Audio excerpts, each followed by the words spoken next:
Hi மக்களே, நான் உங்கள் ஜாஷி பேசுகிறேன். இன்றைக்கி நாம் இந்த வீடியோவில் பார்க்க போகிறது இன்ஸ்டாகிராம் ரீல்ஸில் சிம்பிளாக எப்படி க்ரியேட் பண்ணுறது அப்படிங்கிறதான் சொல்லித்தரப்போகிறேன். ரீல்ஸு அப்படிங்கிறது உங்களோட பேஜ் க்ரோத்துக்கு ரொம்பவுமே முக்கியங்க. So let's get started. உங்களோட ஹோம் பேஜுக்கு வந்துடுங்க. அங்கே இருக்கிற இந்த ப்ளஸ் சிம்பிள், கீழே இருக்கிற இந்த ப்ளஸ் சிம்பிளை கிளிக் பண்ணுங்கள். இந்த மாதிரி ஒரு ரீல், ஸ்டோரி, போஸ்ட்டு, லைவ்னு வரும். நம்ம ரீல் தான் எடுத்துக்க போகிறோம். நான் ஃபோட்டோஸ் வச்சு எப்படி ரீல் ஈஸியாக க்ரியேட் பண்ணுறதுன்னு தான் சொல்லித்தர போகிறேன். அப்படின்னு பார்த்தா ரீல்ஸுக்காக நம்ம ஃபோட்டோஸ் யூஸ் பண்ணுறோன்னா மினிமம் 10 ஃபோட்டோஸ் தான் யூஸ் பண்ண முடியும். ஸோ நான் வந்து ஒரு 8 ஃபோட்டோஸ் கிட்ட எடுத்து வச்சுருக்கேன். அதுக்காக இந்த ஐக்கானை கிளிக் பண்ணிவிட்டு நான் ஆட் பண்ணிக்கிறேன். இது ஃபஸ்ட்டு ஸ்டெப். இங்கே இருக்கிற இந்த ஸ்கிப் பட்டனை கொடுத்துருங்க. இப்போ ஃபஸ்ட்டு மியூசிக் ஆட் பண்ணணும், சரியா? பட் நான் வந்து உங்களுக்கு மியூசிக் இப்போ ஆட் பண்ணேன்னா அது மியூசிக் வந்து கண்டினியூவாக கேட்டுகிட்டே இருக்கும். அதனால் அதை நான் இப்போதைக்கே ஸ்கிப் பண்ணுறேன். இங்கே இருக்கிற இந்த 4வது பட்டன் இருக்குல்ல, இதுதான் எஃபர்ட். மியூசிக் அடுத்தது நம்ம போடுறது ஃபில்டர் அண்ட் எஃபெக்ட் தான் போடணும். அது எதுக்காக அப்படின்னா நம்மளோட ரீல்ஸை க்ரியேட்டிவாக, யூனிக்காக, இல்லை ஃபன்னாக காட்டுறதுக்காக, சரியா? ஸோ இங்கேருந்து 4வதாக இருக்கிற இந்த ஆப்ஷனை கிளிக் பண்ணுங்கள். இது வந்து full and full effects and filters. இதை நீங்கள் கிளிக் பண்ணி பார்த்தீங்கனாலே தெரியும். ஸ்பெஷல் எஃபெக்ட்ஸ் இந்த மாதிரி நிறைய இருக்குது. ஒவ்வொன்றையும் கிளிக் பண்ணி பாருங்கள். உங்களுக்கு பிடிச்ச மாதிரியான கிளிப்ஸ் எதில் வருதோ அதை உங்கள் ரீல்ஸுக்கு நீங்கள் சூஸ் பண்ணிக்கோங்க. ஸோ ஆல்ரெடி நான் ஒரு எஃபெக்ட், எனக்கு பிடிச்ச ஒரு எஃபெக்டை நான் வந்து சூஸ் பண்ணிக்கிறேன். இந்த எஃபெக்ட்டை நான் யூஸ் பண்ணிக்கிறேன். இங்கே வந்து யூஸ் பண்ணிவிட்டு இங்கே இருக்குது தெரியுமா, இந்த ஐக்கானை கிளிக் பண்ணால் இந்த எஃபெக்ட் ஆல்ரெடி சேவ் ஆயிரும். நீங்கள் அடுத்த ரீல்ஸ் கூட நீங்கள் யூஸ் பண்ணிக்கலாம், சரியா? ஸோ நம்ம எஃபெக்ட்டு நான் யூஸ் பண்ணிக்கிறேன். நம்ம வந்து எஃபெக்ட்டு, ஃபில்டர்ஸு இதில் நம்ம யூஸ் பண்ணிக்கிட்டோம்.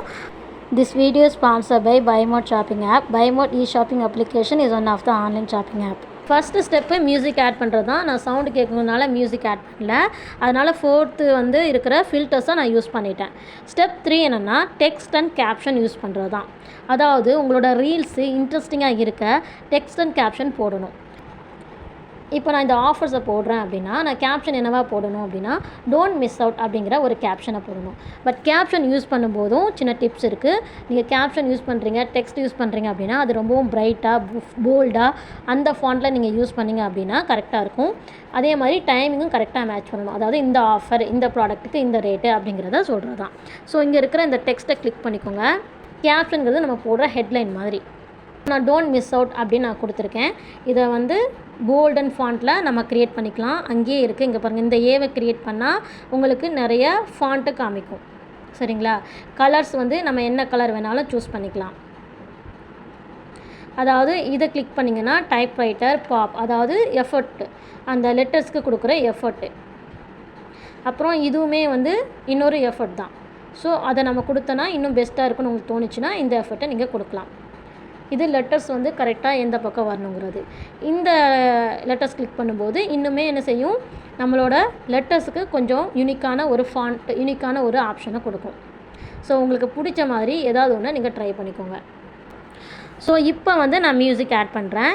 இப்போ இந்த மியூசிக் ஆட் பண்ணும்போது அதில் இருக்கிற டிப்ஸ் என்ன அப்படின்னா ட்ரெண்டிங்கான சாங்கு நம்ம ஆட் பண்ணோம் அப்படின்னா நமக்கு வியூஸ் வந்து அதிகமாக கிடைக்கும். ஸோ ட்ரெண்டிங் ரீல்ஸ்னே போகலாம்.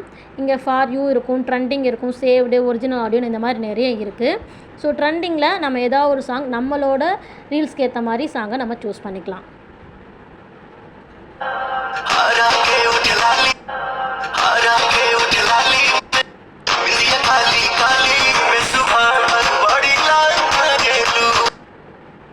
ஸோ சிம்பிளாக ஒரு 10 ஃபோட்டோஸ் வச்சு நம்ம ரீல்ஸ் வந்து ரெடி பண்ணிட்டோம்.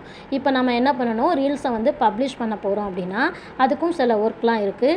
இங்கே எடிட் கவர்னு இருக்கு இல்லையா, இதை கிளிக் பண்ணிக்கோங்க. அதாவது உங்களோட ப்ரொஃபைலில் எந்த பேஜ் வந்து கரெக்டாக தெரியணும், இந்த மாதிரி நான் ஆஃபர் போட்டிருக்கேங்கிறத அட்ராக்டிவாக காட்டுறது தான் எடிட் கவர், சரியா? அது எது பெஸ்ட்டாக இருக்கோ உங்களுக்கு இந்த மாதிரி ஸ்க்ரோல் பண்ணிட்டே வந்தீங்கன்னா உங்களுக்கு எது பிடிச்சிருக்கோ அதை நம்ம என்ன செய்யலாம், ட்ரெண்டிங்காக வச்சுக்கலாம். உங்களோட ப்ரொஃபைலுக்கு, உங்களோட வீடியோவுக்கு ஒரு கவர் தேவைப்படுது. பார்க்க லுக்காக, க்ரியேட்டிவாக இருக்கணுனால நான் இதை வந்து கிளிக் பண்ணிக்கிறேன்.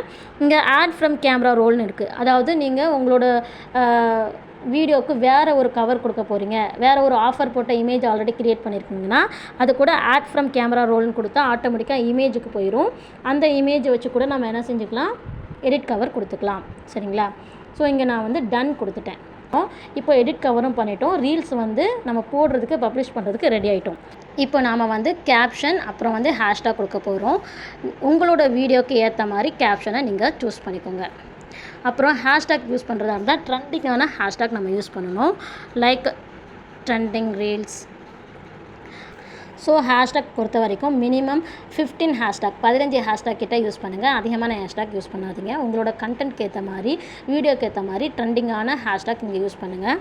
ஹேஷ்டாக்கு கேப்ஷன் எல்லாம் யூஸ் பண்ண பிறகு இங்கே உங்களோட ஓன் ஷாப் நீங்கள் வச்சுருக்கீங்கன்னா கூட ஆட் லொக்கேஷன் கொடுத்தா இன்னுமே பெட்டர் வியூ கிடைக்கும். சரிங்களா? அது இன்னொரு எக்ஸ்ட்ரா டிப்பு. இன்ஸ்டாகிராம் ஆப் மட்டும் வச்சுருந்தீங்கனாலே நீங்கள் ரீல்ஸ் வந்து உங்களோட பேஜுக்கு நீங்கள் யூஸ் பண்ணிக்கலாம்.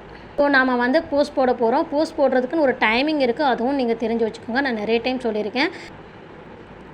ஸோ நான் இப்போ வந்து இதை நான் ஷேர் பண்ணுறேன். ஸோ ரீல்ஸ் வந்து ஷேர் பண்ணியாச்சு. நம்மளோட ரீல்ஸ் வந்து ட்ரெண்டிங்கான சாங் யூஸ் பண்ணுறதுனால ட்ரெண்டிங் சாங்க்குள்ளேயே இந்த ரீல்ஸும் போய் விழும். அப்போது நிறைய பீப்புள் பார்க்குறதுக்கு வாய்ப்பு இருக்குது. இதுதான் ரீச்சுக்கான டிப்ஸ் எல்லாமே. ஸோ இப்போ நீங்கள் இன்ஸ்டாகிராம் ரீல்ஸ் எப்படி ஈஸியாக க்ரியேட் பண்ண முடியும்னு தெரிஞ்சுக்கிட்டீங்க. ரெகுலராக ரீல்ஸ் போஸ்ட் பண்ணுங்கள். கண்டென்ட் ரொம்ப ரொம்ப முக்கியம். So think creative. இந்த வீடியோ உங்களுக்கு பிடிச்சிருந்தா லைக் பண்ணுங்கள், ஷேர் பண்ணுங்கள், மறக்காமல் கமெண்ட் பண்ணுங்கள். தேங்க்யூ.